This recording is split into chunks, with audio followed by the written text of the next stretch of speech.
changer le monde. En 1913, un jeune homme d'une vingtaine d'années entreprit une randonnée pédestre à travers la Provence. S'étant muni d'un sac à dos et d'un sac de couchage, il avait décidé d'emprunter les petites routes et les sentiers, de dormir à la Belle Étoile, de camper à la ferme ou dans les villages chez l'habitant. À l'époque, la Provence n'était qu'une terre aride et désolée, le résultat d'une exploitation agricole intensive et d'une déforestation excessive.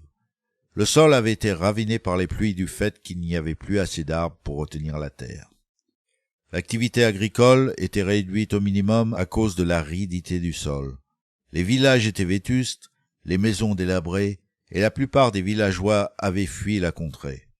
En l'absence de sous-bois protecteurs, la faune et la flore avaient également disparu, faute de pouvoir y trouver l'eau et la nourriture nécessaires. Un soir, notre jeune randonneur s'arrêta dans l'humble demeure d'un berger. Celui-ci accusait une bonne cinquantaine d'années, et avait encore l'air bien solide, malgré son âge et ses cheveux gris.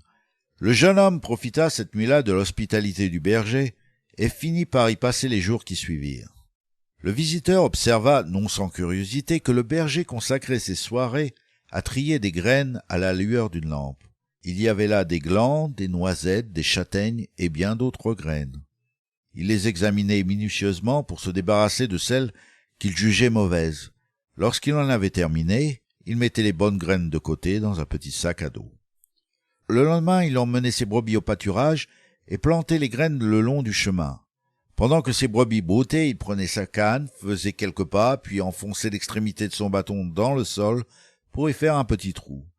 Ensuite, dans ce trou, il faisait tomber une graine qu'il recouvrait de terre à l'aide de son pied. Puis, à quelques pas de là, il recommençait l'opération. C'est ainsi qu'il passait le plus clair de son temps à arpenter la Provence tout en menant ses brebis en pâturage. Chaque jour, il plantait ses graines dans un nouvel endroit, là où les arbres étaient devenus rares. Tout en l'observant, notre jeune homme qui se demandait ce que pouvait bien faire le berger finit par lui poser la question. « Vous le voyez bien, mon jeune ami, je plante des arbres, » expliqua le berger. « Pourquoi vous donner cette peine ?» répliqua le jeune homme. « Ces arbres ne vous seront d'aucune utilité avant des années. Vous ne vivrez peut-être même pas assez longtemps pour les voir pousser. »« C'est bien possible. Mais un jour, ils seront très utiles à quelqu'un, et ils contribueront à redonner vie à ce pays. Moi, je ne verrai sans doute pas ce jour, mais mes enfants le verront, » répondit le berger. Le jeune homme ne put s'empêcher de s'émerveiller de l'esprit de sacrifice, de la générosité et de la prévoyance de ce berger, qui préparait la terre pour les générations futures, sachant pourtant qu'il avait lui-même peu de chance de voir ou de profiter un jour du fruit de son labeur. 20 ans plus tard, notre randonneur, qui avait maintenant dépassé la quarantaine, revint visiter cette même région et fut stupéfait du spectacle qui s'offrait à ses yeux. La vallée était entièrement recouverte d'une magnifique forêt naturelle, constituée de toutes sortes d'essences. Certes, les arbres étaient encore jeunes, mais c'étaient des arbres. La vie avait jailli dans toute la vallée. L'herbe et les bosquets avaient repoussé, la faune était réapparue, le sol avait retrouvé son humidité, et les fermiers s'étaient remis à cultiver la terre. Il se demanda ce qui était advenu du vieux berger. Il fut surpris d'apprendre qu'il était toujours en vie, toujours frais et gaillard, et qu'il habitait toujours sa petite cabane, où il continuait de passer ses soirées à trier ses graines. Notre visiteur se laissa dire qu'une délégation de la Chambre des députés était récemment descendue de Paris pour examiner cette jeune forêt vigoureuse qui semblait être sortie de terre de façon naturelle. Il devait apprendre qu'en fait, elle avait été plantée au fil des ans par un berger qui avait semé des graines, jour après jour, en gardant ses moutons. Et c'est ainsi que la vallée s'était recouverte de magnifiques arbustes et de sous-bois. Les membres de la délégation furent tellement impressionnés que pour remercier le berger d'avoir à lui seul reboisé toute cette région, ils persuadèrent la Chambre de lui allouer une pension à titre exceptionnel. Notre visiteur était subjugué par les changements qu'il constatait. Non seulement les arbres avaient poussé, mais l'activité agricole avait repris. La faune et la flore étaient réapparues et les prairies étaient redevenues verdoyantes. Les petites fermes prospéraient et les villages revivaient. Quel contraste étonnant avec les villages abandonnés et la désolation qui régnait partout quelques 20 ans plus tôt. À présent tout prospérait, et ce, grâce à la prévoyance, à la grandeur d'âme, à la générosité, à la persévérance et à l'opiniâtreté d'un seul homme qui avait fait ce qui était en son pouvoir, jour après jour, inlassablement pendant des années. Mais notre histoire ne s'arrête pas là. Vous vous souvenez que le jeune homme avait dit au berger « Vous ne vivrez pas assez longtemps pour les voir pousser ». Eh bien, il se trouve que le berger vécut jusqu'à 89 ans. Il eut le temps de voir sa magnifique forêt arriver à maturité et transformer toute la région. Dieu lui permit de vivre assez longtemps pour voir le fruit de son dur labeur, pour voir qu'il avait réussi à changer le monde autour de lui. Il vécut assez longtemps pour voir ce que Dieu avait accompli à travers lui.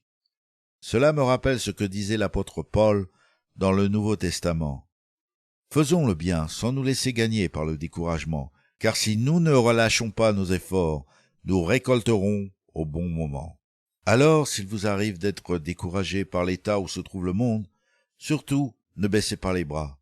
On nous enseigne que ce sont les empires, les gouvernements, les guerres et les armées qui changent le cours de l'histoire et la face de la terre. Il est donc bien naturel d'être démoralisé, de se dire « Après tout, qui suis-je? Que puis-je y faire? C'est sans espoir, c'est au-dessus de mes forces. Il semble qu'il n'y ait rien qu'un individu puisse faire pour changer le monde. Alors à quoi bon essayer ?»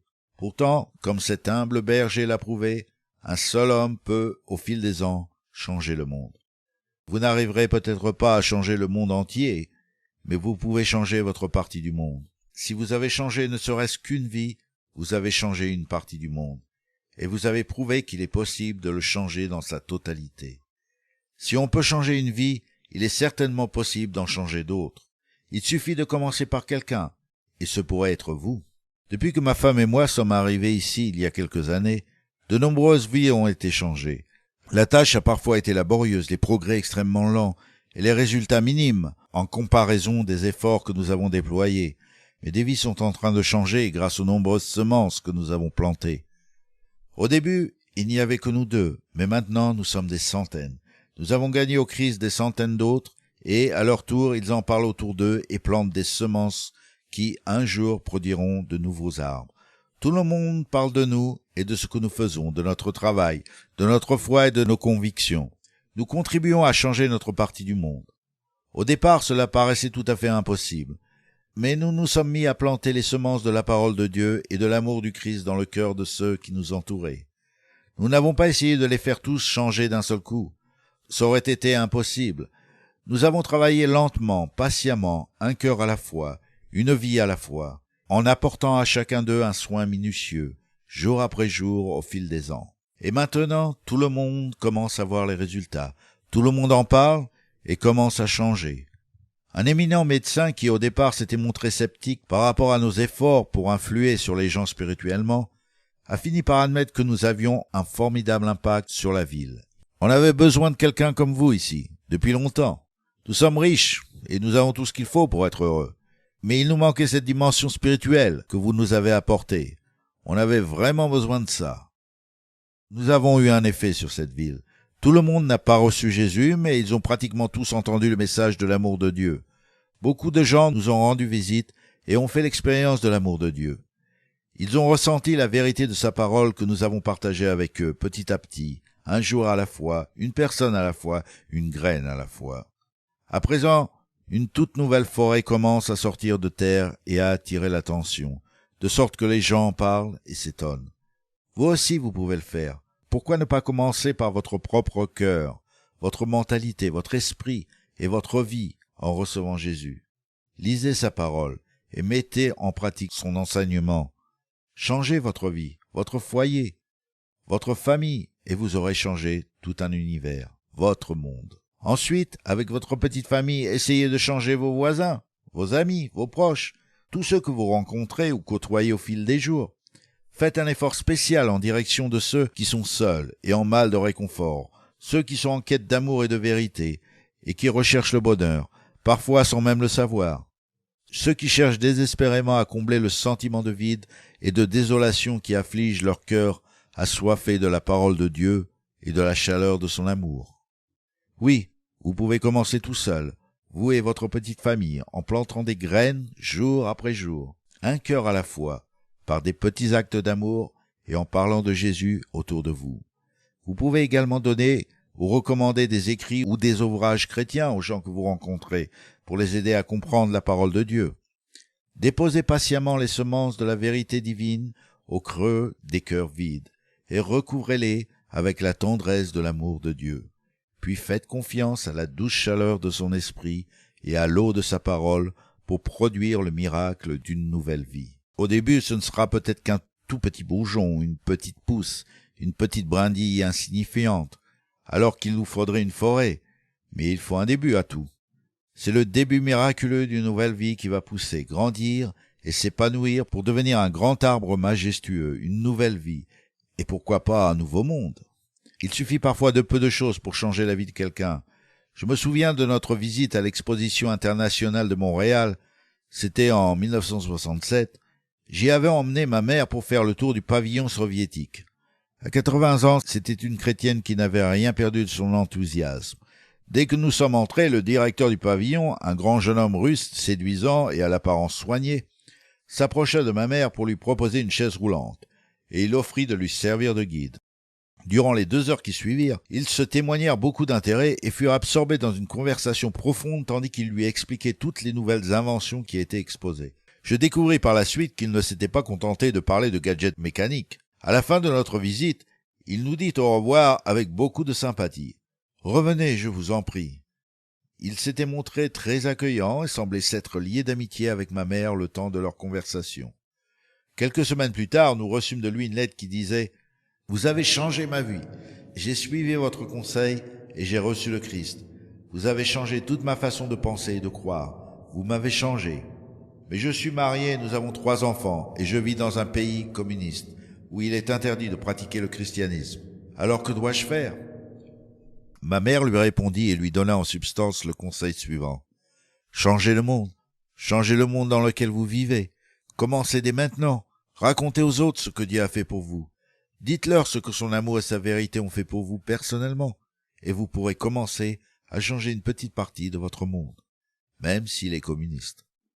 Si vous plantez fidèlement les graines de la parole de Dieu, un de ces jours, le moment venu, Dieu vous récompensera, tout comme le vieux berger fut récompensé par le gouvernement. Il vous dira, très bien, tu es un bon serviteur en qui l'on peut avoir confiance. Tu t'es montré fidèle en peu de choses, c'est pourquoi je t'en confierai de plus importantes. Viens partager la joie de ton maître. Matthieu 25, 21. Oui, vous pouvez changer le monde. Commencez dès aujourd'hui. Changez votre vie, changez votre famille, changez votre foyer, changez vos voisins, votre ville, votre pays. Changez le monde.